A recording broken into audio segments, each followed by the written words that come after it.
10 থেকে 11টা সেন্টারে পুলিশের একটা করে মোবাইল ফোর্স থাকবে। সবকিছু মিলিয়ে আমাদের আসলে কেন্দ্র ভিত্তিক যদি আমরা চিন্তা করি এবং স্ট্রাইকিং মিলিয়ে প্রায় 13,000 আইন শৃঙ্খলা বাহিনী আমাদের মোতায়েন থাকছে। আজকে যেটা হচ্ছে আমাদের অ্যাসিস্ট্যান্ট রিটার্নিং কর্মকর্তা যারা আছেন তারা এই প্রিজাইডিং অফিসারদের কাছে অর্থাৎ কেন্দ্র ভিত্তিক যে মালামাল যেগুলো সরঞ্জামাদি আছে সেগুলো তারা বিতরণ করছে। 797টি কেন্দ্রের মধ্যে 451টি আমাদের গুরুত্বপূর্ণ কেন্দ্র এবং অবশিষ্টগুলি হচ্ছে আমাদের সাধারণ কেন্দ্র। তো গুরুত্বপূর্ণ সেন্টারগুলোতে আমাদের 2 জন পুলিশ সদস্য থাকবে এবং 13 জন আনসার সদস্য থাকবে। এই পুলিশ সদস্যের একজনের কাছে আমাদের আর্মস থাকবে এবং 3 জন আনসার সদস্যের কাছে আর্মস থাকবে। এই 3 জন আনসার সদস্যের ভিতরে একজন হচ্ছে গিয়ে প্রিজাইডিং অফিসারের নিরাপত্তা রক্ষী হিসেবে কাজ করবে। ভবিষ্যৎ হোক নিরাপদ, বিনিয়োগ হোক বিশ্বস্ত, আর আমার পছন্দ সল্ট বে। ওয়েলকাম টু সল্ট বে।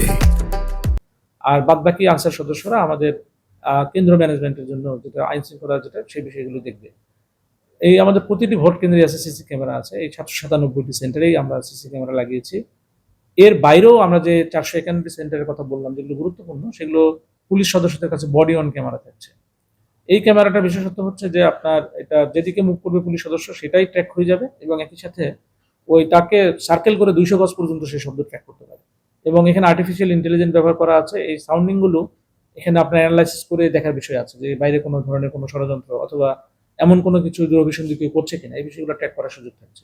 এবং এই বডি অন ক্যামেরাগুলোর যে বিষয়গুলো এগুলো পুলিশের যে আমাদের নিয়ন্ত্রণ কক্ষ এবং একই সাথে আমাদের নির্বাচন কমিশন এবং প্রধান উপদেষ্টা কার্যালয় থেকে মনিটর করা সম্ভব। ঠিক একইভাবে সিসি ক্যামেরা যে সেন্টারগুলোতে আছে আমরা বলেছি 797টিতেই আছে, এগুলোর অ্যাক্সেস অ্যাসিস্ট্যান্ট রিটার্নিং অফিসার এবং একই সাথে আমাদের যে জেলায় যে আমাদের রিটার্নিং কর্মকর্তা আপনারা দেখছেন মনিটর এখানে এই কেন্দ্রগুলোর অ্যাক্সেস আমাদের কাছেও থাকবে। অর্থাৎ আমরা এখান থেকে দেখতে পাবো আসলে কোন কেন্দ্রে কি হচ্ছে। এখানে আমাদের এবারে প্রথমবারের মতো আমরা নির্বাচনী সুরক্ষা অ্যাপ ব্যবহার করছি। নির্বাচনী সুরক্ষা অ্যাপস এখানে প্রিজাইডিং অফিসার, পুলিশ সদস্য যিনি থাকবেন এবং আমাদের আনসার সদস্য যারা থাকবেন তারা এই অ্যাপস তথ্য দিতে পারবেন, যে তার ভিডিও করে তারা ছবিও দিতে পারবেন বা কোনো ধরনের কোনো যদি সমস্যা হয় তাহলে মেসেজও দিতে পারবেন তারা, যে নির্বাচন কেন্দ্রে যদি কোনো ধরনের কোনো ব্যত্যয় তারা পরিলক্ষিত করেন যেটা তাদের ক্যাপাসিটির বাইরে এরকম ঘটনা ঘটলেই তারা তাৎক্ষণিকভাবে আমাদের কাছে সহায়তা চাইতে পারে এবং সাথে সাথে আমরা এটাতে রেসপন্ড করবো আমাদের আইন শৃঙ্খলা বাহিনী এবং এআরও যারা আছে। অর্থাৎ রেসপন্ডটা আমাদের অল্পতম সময়ের জন্য এটা করা হয়েছে। এটা গেল আমাদের হচ্ছে গিয়ে কেন্দ্রভিত্তিক যে নিরাপত্তার যে ব্যবস্থা। এর বাইরে আমাদের বিভিন্ন এলাকা বিশেষ করে যে কেন্দ্রের যে 400 গজের বাইরে অথবা আমাদের যে জায়গাগুলোতে জনগণরা ভোট দেন অথবা যে জায়গাগুলোতে এই ভোটার স্লিপ দেওয়া হয় এই সমস্ত বিষয়গুলো মিলিয়ে অর্থাৎ পুরো নির্বাচনী আসনগুলো সমস্ত 5টি নির্বাচনী আসনগুলোতে যাতে আমরা নিরাপত্তা দিতে পারি এই জন্য আমাদের অনেকগুলো স্ট্রাইকিং ফোর্স কাজ করবে। এর মধ্যে আপনারা জানেন যে আমাদের সেনাবাহিনীর আমাদের প্রতিটি আসনে কমপক্ষে 3টি করে প্লাটুন থাকছে এবং অর্থাৎ আমাদের এই প্রায় 15টির মতো প্লাটুন বলা যেতে পারে 5টি আসনে।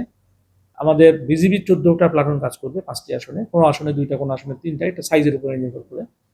আমাদের র্যাবের 10টি প্লাটুন কাজ করবে বিভিন্ন সংসদীয় আসনে। এরপরে আমাদের স্ট্রাইকিং ফোর্স হিসেবে আমাদের আনসার ব্যাটালিয়ন থাকবে, তাদেরও 11টা স্ট্রাইকিং ফোর্স কাজ করবে। আর এর বাইরে যেটা সবচেয়ে বড় আমাদের শক্তির বা বিষয় যেটা মানে আমাদের কাভারেজের যে বিষয়টা সেটা হচ্ছে প্রতি 10 থেকে 11টা সেন্টারে পুলিশের একটা করে মোবাইল ফোর্স থাকবে এবং পুলিশেরও আবার 3টার মতো স্ট্রাইকিং থাকবে পুরো আসনে, মানে অর্থাৎ একটা করে আসনে তাদের রিজার্ভ সহ 3টা করে স্ট্রাইকিং ফোর্স থাকছে। সবকিছু মিলিয়ে আমাদের আসলে কেন্দ্র ভিত্তিক যদি আমরা চিন্তা করি এবং স্ট্রাইকিং মিলিয়ে প্রায় 13,000 আইন শৃঙ্খলা বাহিনী